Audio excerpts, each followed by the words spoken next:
Welcome back to Process Dynamics and Control. Today we're going to be talking about the Process Control Lab. Now this little lab is going to reinforce three concepts that we've taught for the beginning portion of the class. The first concept is how do you obtain a dynamic model. The second is how do you obtain a controller from that dynamic model. And then the third step is how do you tune that controller to get acceptable performance. Okay, so we're going to be using an Arduino device with a MATLAB connection. Now, I'm just going to go ahead and show this this little Arduino device. It's a little board that you can plug into your computer. Okay, and it has a USB connection. We're going to be, we've covered it with this little breadboard. Okay, just over the top of the Arduino, and we have a connection here, which is the USB that'll go to the computer.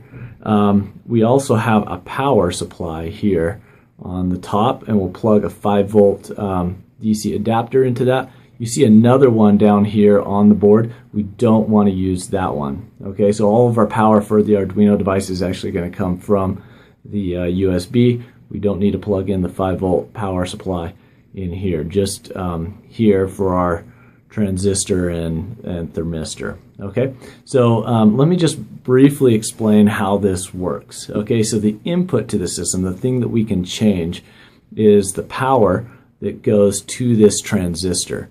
Now you can imagine if you dissipate power through a transistor, that transistor is going to heat up. Okay, so that's our manipulated variable or controller output, the thing that we can adjust with the computer, okay, or the controller. The thing that we're going to be measuring is this little 3-pronged thermistor. I'm going to go and remove the transistor just so you can see that. But you have a little 3-pronged, thermistor right here. Okay, and that's going to be measuring the temperature.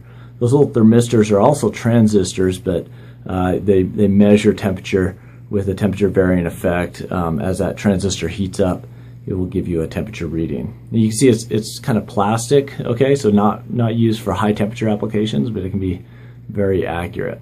Okay, and the rest of this, I think there's just one other thing.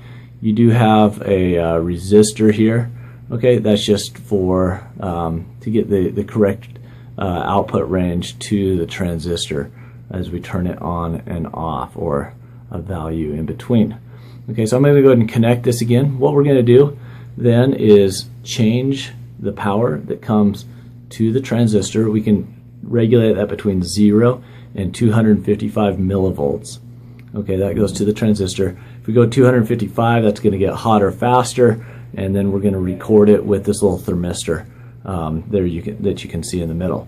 Okay, so let's go over to the computer and just plug this in. I'll show you the MATLAB interface. Okay, let's go ahead and open up this box and see what's inside the kit. Just remember, do not remove this from the UO lab, and just go ahead and keep everything inside the box. Go ahead and put it back when you're done. Okay, so I'm going to go ahead and open it up. We have, three things in here. We have, first of all, the Arduino process control experiment. Okay, the little module. Okay, and then you also have the power supply, and this provides the 5 volts. That we're going to use to power our transistor. Okay, and then the final thing we have is a USB cable. One end is going to plug into the Arduino device, and then the other end will then plug in to the ULab computer. Okay, and then this card here. If there are any problems with the experiment, if it's not working, go ahead and write a comment here. Now we're going to walk through how to hook this up to the computer. We have my this Arduino device that you saw in the last segment, and we're just going to connect it with the power. Okay, so this is a 5-volt, and we're going to connect it here into the breadboard, and then we are also going to connect this USB. I'm going to go ahead and connect the USB up here to the computer as well. Okay, so there we have it connected, the power and the communications to the device. What we're going to do now is just go to the course website. Now this is at APMonitor.com, and then we just go to the process control course, and this is listed under the physical control lab. Okay, so we see just a schematic of the Arduino device, and you can see the thermistor or temperature measurement, our transistor. It doesn't show the heat sink on this, but that's just to better transfer the energy, the temperature and the heat flux over to the thermistor. Okay, better thermal coupling of those. And what we're going to do is first of all just go through the lab description. Okay, so here is the problem statement. The first part of it is really just obtain a dynamic model empirically. Okay, so that's our first approach.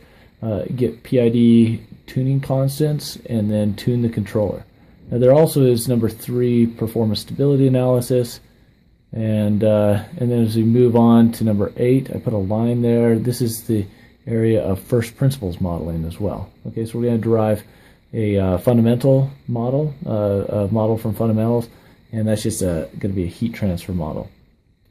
Okay, and then here are some instructions on getting the files and running the system. Okay, and so just go through those instructions. They're listed in this PDF file.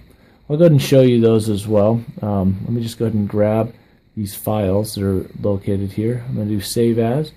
And I'll put it on my desktop, and once that's completed, you want to first of all go ahead and just extract. Okay, just go ahead and extract all the files. And you'll see a couple different ones. If you are doing this on a computer like your own laptop, you need to get the Windows drivers. They're here. Okay, it's a little bit tricky in Windows 8. Just check online on how to install an unsigned driver. But you'll need to do that once you connect the device. It'll say that the driver was not found.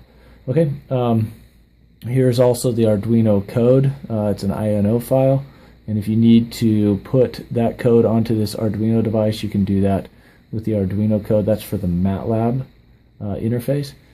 For the purposes of the UO lab, if you're using this for the process control class, both of those have already been installed. Okay, so you don't need to worry about those. The one thing that you will need to do is go ahead and just open up the PID underbar GUI.m file, and that will be our controller and also our program that will allow us to do manual inputs to our system. Okay, so I'm just going to go ahead and run this by clicking the green button, and what that's going to do is bring up this interface. Okay, and then I can just click Start, which is the green button. And if you go back to the MATLAB prompt, you'll see that it's trying to connect. And then once it connects, you'll start seeing temperature measurements that read out. Okay, so it's trying to connect, and there you can see it's starting to read out those temperatures, and you see them graphically as well. Okay, so if I switch to manual, I'm going to do manual first of all, and let's just do a step test. I think in your lab it asks you for a doublet.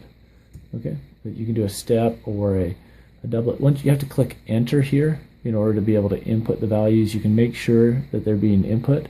If you come back to this screen, you can see that the output is 150 millivolts now. Okay, and then it also shows the temperature. So one thing just to keep in mind is this does take just a little bit of time to respond. Okay, so it's going to start heating up, and let me just see if it's started yet. Okay, looks like it may have. I'm just going to increase this to 255. Okay, just a little bit higher on the output there, just to have it heat up just a little bit faster. Okay, so now it's you can see the temperature is starting to climb. You can see the temperature here, and then what we'll do is we'll then obtain a first order plus dead time model, and then use that to tune our PID controller, at least obtain initial tuning parameters for the PID. Okay, so I'm just going to go ahead and click stop here.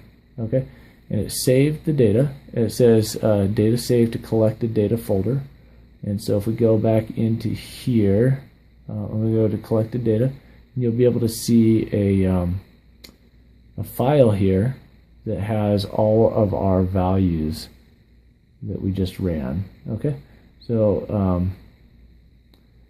so there's our time, our set point, our temperature, and our output. Okay, so if we page down here, let me go down just a little bit on this until we get to the 255.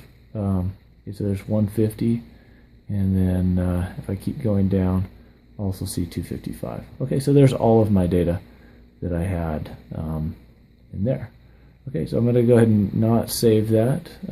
You can import that data into this Excel FOPDT spreadsheet. Now this one helps you to calculate these FOPDT models. Just put in your inputs, okay, and then also your measured values and your time values, okay, and then you minimize either the sum of squared errors or the sum of absolute errors by changing the three constants that you see there, okay, the theta, tau, and kp. And that'll help you fit a model. Now, one thing to keep in mind, you do need to fill this down, okay, so if your data goes below this, you need to fill down these calculated values here, and then you can double click that little box in the right hand corner and it will fill down those equations for you. Okay, so just go ahead and select that, or you can double click it and it'll fill down those equations. Okay, so that was the Excel spreadsheet and how you collect the data.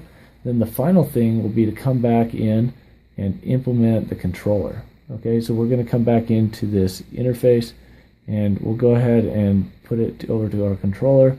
We can plug in proportional, integral, and derivative terms for our PID controller. And then when we click start, it'll connect again, but now it will be in fully automatic mode. Okay, and then let's just get to a set point of 100, for example. And okay, so we have our set point and then our temperature, and you can see the output voltage at the bottom there that's changing. Okay, so you have an integrator that's continuing to increase the millivolts until we see the response. Okay, so that's going to come up, try to come up to the set point. Now, one thing to keep in mind is it does take just a little bit of time. There's not a lot of current flowing through there, not a lot of power being generated by that little transistor, so it is going to take just a little bit of time to heat up. But when it gets hot, you know, we'll have a little warning sign up there that says don't touch this. Okay, so this little device right here will get a little bit warm, and you know, just so be careful that you don't touch something that is very hot. So once it gets above 90 degrees, you'll see a caution unit is hot, do not touch. Okay, and that is in degrees Fahrenheit, not degrees Celsius. Okay, so we'll see it track up to the set point, and one of the things with the assignment is to you know, find the best tuning. So you'll change the proportional, integral, and potentially the derivative values as well to get the best performance possible for this controller. You can also go in and introduce disturbances, for example, by blowing on this. That will cause the temperature to decrease, or if you had, for example, like a hair dryer or a heat gun, you could cause the temperature to increase. Okay, and you could see disturbances both by due to cooling and also due to heating. Okay, so that is the this is the controller with the MATLAB interface, and again, that's going to save the output to the same folder that we had, okay, into the collected data. Okay, so there is our collected data that we got from the closed loop control. Okay, so that concludes this demonstration of using the Arduino device with the MATLAB interface.